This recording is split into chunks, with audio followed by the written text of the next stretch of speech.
This week we start reading from the fifth book of the Torah, the book of Devarim, or Deuteronomy. The book of Deuteronomy always is associated with the fast day of Tisha B'Av.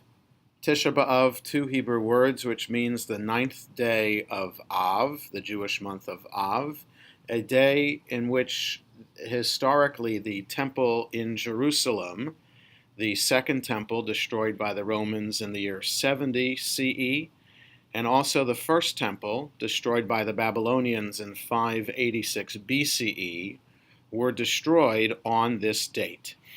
Also, other events in Jewish history have been associated with Tisha B'Av as well, such as the expulsion of the Jews from Spain in 1492, which actually did happen on July 31st, 1492, which was Tisha B'Av, and other events as well.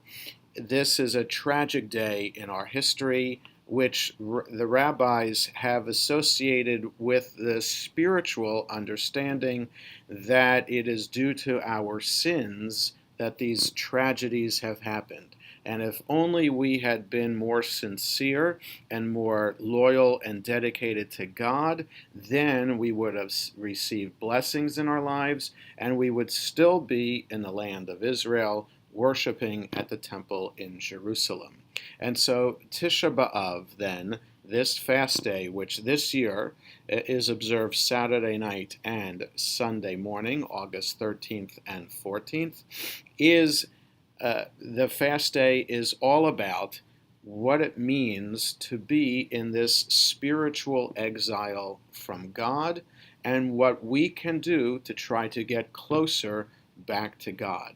Aside from the history of feeling as if we are in physical exile from the land of Israel, there is also this spiritual component. And so there is always a debate within the Jewish community as to how to understand the fast day that Tisha B'Av is. It is the only other 25-hour fast day other than Yom Kippur in the calendar. Other fast days are so-called minor fast days because they are from sunrise to sunset. Tisha B'Av is from sunset until nightfall the next day, 25 hours.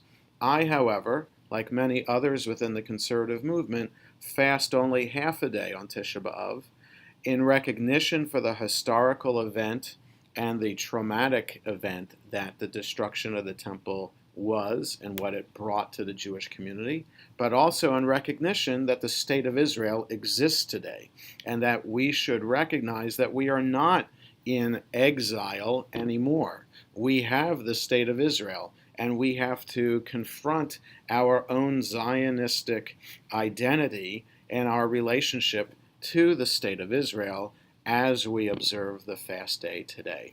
And so the Tisha B'Av then brings these spiritual feelings to life, how we associate with the historical event, how we associate with the modern state of Israel, and how we understand our own personal relationship with God. May we have a meaningful fast of Tisha B'Av this year.